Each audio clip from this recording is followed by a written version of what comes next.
పెళ్లి చేసుకోవాలి అని తొందరపడుతున్న యూత్ కి చెప్పేది ఏంటి అంటే, ఒక్కసారి మీ ఏరియాకు సంబంధించిన ఫ్యామిలీ కోర్ట్ కి వెళ్ళి జస్ట్ అక్కడ వెళ్ళేసి ఒక 2-3 అవర్స్ స్పెండ్ చేయండి. నిజంగా చెప్తున్నా, పెళ్లి అనే ఆలోచన పోతుంది. అక్కడ భార్య భర్తలు ఒకరినొకరు తిట్టుకోవడం, ఒక్కోసారి భార్య ఏడుస్తుంది, ఒక్కోసారి భర్త ఏడుస్తాడు. తల్లి కొడుకులు అత్త మామలు తిట్టుకోవడం కొట్టుకోవడం చూస్తారు. కోడలు అత్త ఇద్దరి మధ్యల మాటల యుద్ధం జరుగుతుంది. మీరు అక్కడ చూడవచ్చు.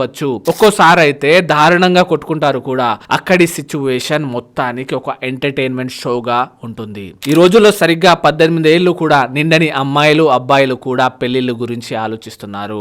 నిజంగా నాకు ఆశ్చర్యం అవుతుందండి. సార్, నాకు 21 ఏళ్ళు వచ్చినాయి, 3 నెలలు కూడా అయిపోయినాయి, నేను పెళ్లి చేసుకోవచ్చా అని ఒక అబ్బాయి నన్ను అడుగుతున్నాడు. నా బాయ్ ఫ్రెండ్ తో నేను లేచిపోవాలి అనుకుంటున్నాను, ఏం చెయ్యాలి అని అమ్మాయిలు ఇలాంటి క్వశ్చన్స్ అడుగుతున్నారు. ఇలాంటి వాళ్ళు ఒక్కసారి ఫ్యామిలీ కోర్ట్ కు వెళ్తే పెళ్లి చేసుకోవాలి అనే ఆలోచన మారిపోతుంది. పెళ్లి కోసం తొందరపడుతున్న మీ ఫ్రెండ్స్ ఉండే ఉంటారు కదా, వాళ్ళతో ఈ రీల్ ని షేర్ చేయండి. Thank you so much.